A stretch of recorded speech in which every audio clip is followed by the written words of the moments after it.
For decades, Billy Graham stood as a towering figure of American evangelism, a man admired for his humility, integrity, and unwavering commitment to preaching the gospel across borders, political parties, and generations. But in recent years, troubling whispers have begun to spread within Christian circles and across social media. Has the legacy of Billy Graham been misused, commercialized, and distorted by individuals and organizations trying to benefit from his name without living up to his spiritual standards? As the controversy intensified, many eyes turned toward his son, Franklin Graham, who has inherited both the blessings and burdens of carrying forward the Graham family name. Known for his more outspoken political stances and unflinching rhetoric, Franklin has often faced criticism for not reflecting his father's soft-spoken bridge-building style. But now, Franklin Graham has broken his silence in a striking, emotional, and unapologetic statement that has sent shockwaves through the evangelical world. In a powerful video message filmed from the grounds of the Billy Graham Library in Charlotte, North Carolina, Franklin declared that enough is enough. "My father's legacy is not for sale," he said firmly, eyes fixed on the camera. Billy Graham did not give his life for political power, book sales, or stage lights. He gave it for souls. The message was clear. Franklin believes that ministries, influencers, and even some so-called Christian celebrities have been using the Graham name to gain credibility while straying far from the core of the gospel. Without naming names, Franklin pointed toward a growing trend of prosperity preaching, brand building, and faith-based merchandising that, in his words, turns the message of Christ into a business model. He also expressed heartbreak over how some organizations affiliated with his father in the past are now promoting agendas that Billy would have never endorsed. This stunning rebuke from Franklin Graham has been met with mixed reactions. Many supporters praise him for standing up boldly and defending the sanctity of his father's mission, while critics accuse him of using the controversy to protect his own version of the family's brand. Some even allege that Franklin himself has politicized the ministry in ways Billy never would have approved, pointing to his close ties with conservative political figures and outspoken cultural commentary. But Franklin seems undeterred by the backlash, reminding the public that his loyalty lies not with public approval but with truth. "This isn't about pleasing men," he said. "It's about honoring the calling that God placed on my father's life, a calling that I must now defend." Behind the scenes, sources close to the Graham family claim that this is not the first time Franklin has had to intervene. Allegedly, he has turned down multiple proposals from media companies wanting to produce films, documentaries, and even series about Billy Graham's life that lacks spiritual integrity. He's also reportedly pulled funding from partners who he believed were using the Graham name to promote political ideologies rather than the gospel. The controversy has ignited fresh debate about what it truly means to carry on a legacy, especially one as enormous and sacred as Billy Graham's. Can modern ministries maintain gospel-centered integrity in a digital age ruled by clicks and influence? Or is the pressure to remain relevant too strong, even for the most well-meaning leaders? As Franklin Graham continues his fight to protect what he calls the spiritual purity of his father's mission, it becomes clear that this is more than just a family matter.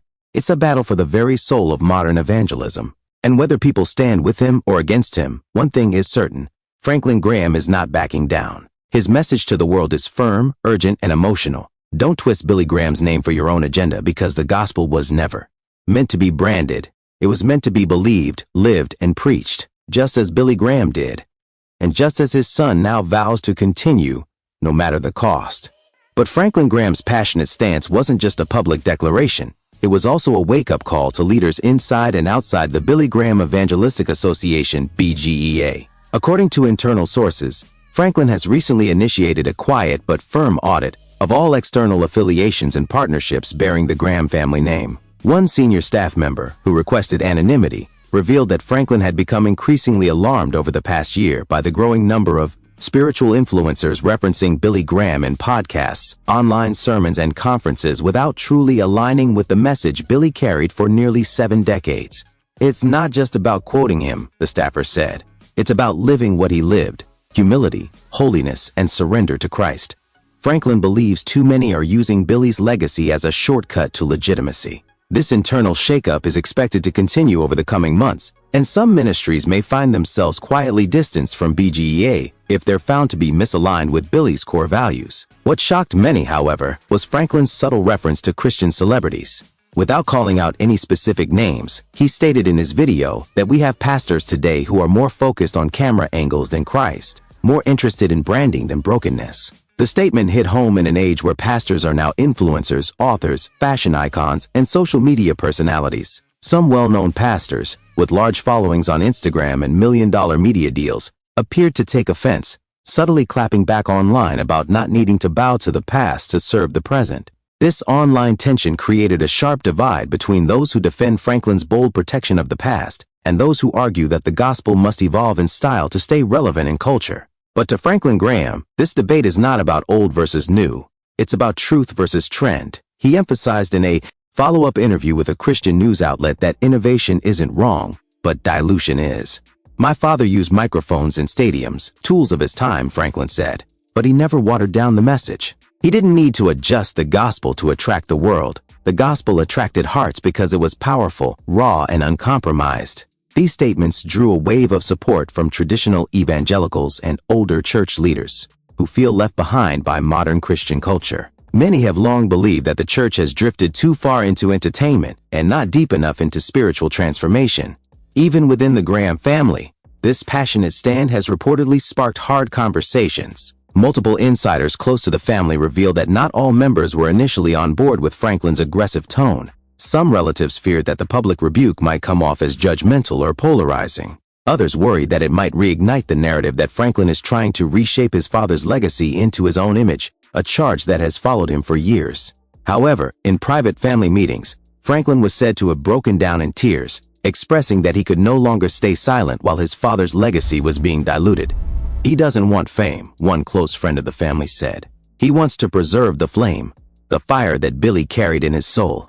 Over time, even the skeptical family members reportedly came to support his mission, realizing that Franklin's heart was not to attack anyone, but to call the Christian world back to the truth.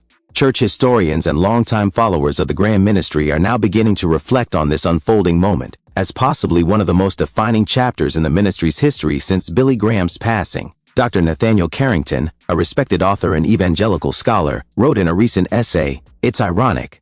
Billy Graham spent his life uniting the church across denominational lines. Now his legacy may be the line that divides the church between those who treat the gospel as sacred and those who treat it as strategy."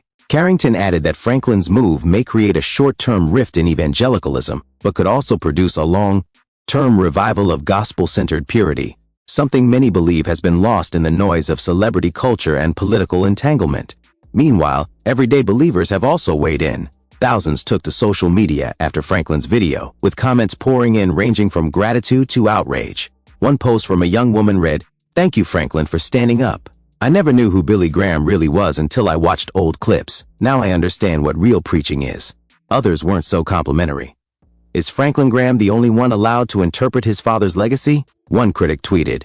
"He's turning Billy Graham into a weapon against other Christians." Still, the overall momentum suggests that Franklin's stand has resonated with millions who are craving a return to uncompromised truth and who are tired of flashy preaching with little substance. Adding to the emotional weight of the moment, Franklin revealed a deeply personal story that shook many. He shared that in the final weeks of Billy Graham's life, when his voice was fading and his body was growing weak, he still whispered one recurring concern: "Don't let them twist it."